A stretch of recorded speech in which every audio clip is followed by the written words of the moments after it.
আবারও জ্যাকপট। ভারতের লিথিয়ামের পরই আসল সোনার খনির সন্ধান পেল ভারত। আস্ত কেজিএফ এর সন্ধান এবার পশ্চিমবঙ্গের পাশেই। দুবাইয়ের মতো ভারতেও এবার সোনা মিলবে।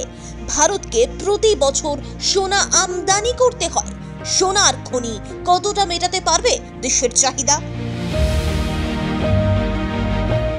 কথায় আছে, উপরবালা যখন দেয় ছাপ্পার ফাড়কে দেয়। ভারতের লিথিয়ামের হদিশ পাওয়ার 1 মাসও হয়নি, এবার হাতে এলো সোনার ভান্ডার। ভারত সোনা পেতেই নজর পড়ে গেল কোন কোন দেশের। জিওলজিক্যাল সার্ভে অফ ইন্ডিয়া এবার কামাল দেখিয়ে জানিয়ে দিয়েছে, ওড়িশার 3 জেলা দেওঘর, কেওনঝাড় ও ময়ূরভঞ্জ জেলায় পাওয়া গিয়েছে সোনার খনি।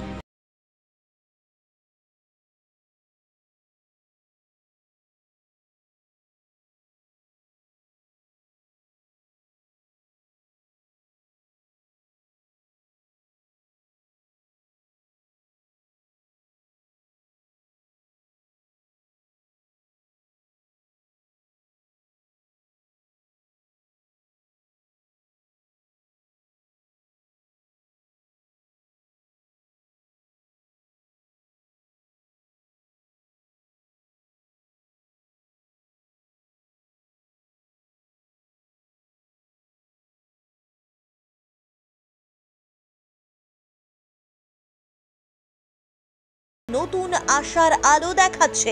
কত বড় খনির সন্ধান পাওয়া গেল ভারতের মাটিতে।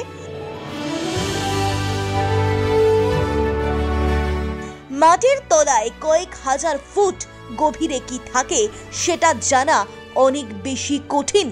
ওড়িশার খনি মন্ত্রী প্রফুল্ল মালিক জানাচ্ছেন, গত 2 বছর ধরে ওই 3 জেলায় জিএসআই অর্থাৎ জিওলজিক্যাল সার্ভে অফ ইন্ডিয়া টানা সমীক্ষা চালিয়ে গিয়েছিল।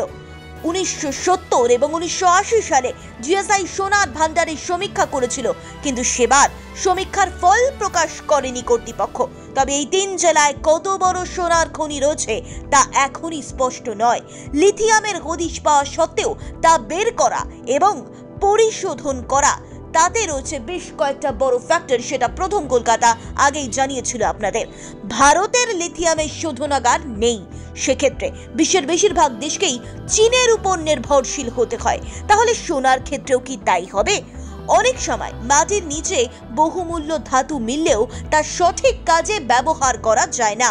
ভারতে গোল্ড রিফাইনারি বা সোনার পরিশোধনাগার যেমন রয়েছে, তেমনই গত 10 বছরে এর গ্রোথও চরচর করে বেড়েছে, এমনটাই খবর বলছে। বিশেষজ্ঞরা বলছেন, পাকিস্তানের বালুচিস্তানেও রয়েছে এমন অনেক জায়গা যেখানে এত সোনা এবং তামার ভান্ডার পাওয়া যেতে পারে যা পাকিস্তানকে রাতারাতি বড় লোক করে দিতে পারে। কিন্তু ইসলামাবাদের কাছে না আছে এত টেকনোলজি, না আছে এত টাকা এসব উত্তোলন করার। তাই ওড়িশায় এখনো পর্যন্ত সোনার খনির সন্ধান মিলেছে। খবর শুধুমাত্র এতটুকুই। প্রথম কলকাতা ব্যুরো।